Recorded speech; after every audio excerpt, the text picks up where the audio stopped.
ടെക്ല സ്ട്രക്ചേഴ്സിൽ കോളവും ബീമും തമ്മിൽ കൊടുക്കുന്ന connection, fin plate connection എങ്ങനെ കൊടുക്കാൻ നമുക്ക് നോക്കാം. ഇപ്പോൾ ഇവിടെ നമ്മൾ കണക്ഷൻ്റെ കാറ്റലോഗ് എടുത്തു.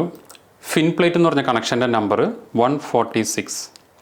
നമ്മൾ ഈ ഐക്കൺ സെലക്ട് ചെയ്തു, കോളവും ബീമും സെലക്ട് ചെയ്താൽ ഓട്ടോമാറ്റിക്കലി ഇവിടെ കണക്ഷൻ വന്നു. ഇനി കണക്ഷൻ ഡബിൾ ക്ലിക്ക് ചെയ്ത് കഴിഞ്ഞാൽ കണക്ഷൻ്റെ പ്രോപ്പർട്ടി ഡെവലപ്പായി വരും.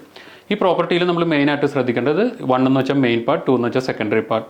ഇവിടെ നമ്മൾ തിക്നെസ് കൊടുക്കേണ്ട സ്ഥലമാണ്. ഇപ്പോൾ ഇവിടെ ഒരു 12 mm പ്ലേറ്റിൻ്റെ തിക്നെസ് കൊടുത്ത് മോഡിഫൈ ചെയ്ത് കഴിഞ്ഞാൽ 12 mm പ്ലേറ്റ് ആയിട്ട് മാറും. ബോൾട്ടിൽ പോയിട്ട് ബോൾട്ടിൻ്റെ ഡീറ്റെയിൽസ്, ഇപ്പോൾ M20യുടെ ബോൾട്ട് വേണമെന്നുണ്ടെങ്കിൽ 20 ഇട്ടു. ബോൾട്ടിൻ്റെ സ്റ്റാൻഡേർഡ് നമുക്ക് ഏത് വേണമെങ്കിലും നമുക്ക് ഏതാ ഡിസൈനിൽ പറയുന്നത് അത് ഇടാം.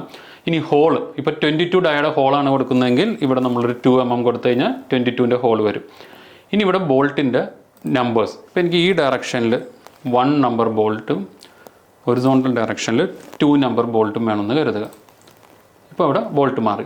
ഇനി ബോൾട്ടിൻ്റെ ഡിസ്റ്റൻസ്, ഇവിടെ ഒരു 45 ഡിസ്റ്റൻസ് വേണമെന്നുണ്ടെങ്കിൽ ബോൾട്ട് പ്ലേറ്റും ബോൾട്ടും തമ്മിലുള്ള ഡിസ്റ്റൻസ് ബോട്ടവും ടോപ്പും തമ്മിൽ കൊടുത്താൽ 45 ആയി മാറി ഇവിടെ.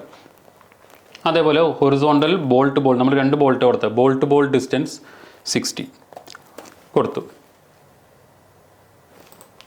60. ഇനി ഇവിടെ എഡ്ജ് ഡിസ്റ്റൻസ് എനിക്ക് 40 കൊടുക്കണമെന്നുണ്ടെങ്കിൽ 40.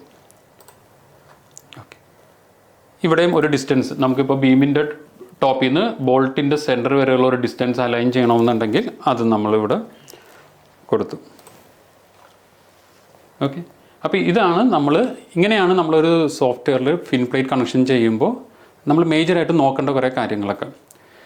ഇതേപോലെ ഇൻഡെപ്ത് നിങ്ങൾക്ക് അറിയണം, ഒരു പ്രൊജക്റ്റിൽ സെറ്റ് ചെയ്യുമ്പോൾ ഇൻഡെപ്ത് അറിയണമെന്നുണ്ടെന്നുണ്ടെങ്കിൽ താഴെ കാണുന്ന ഡിസ്ക്രിപ്ഷനിൽ നമ്മൾ നമ്പറിൽ കോൺടാക്ട് ചെയ്യുന്നതാണ്.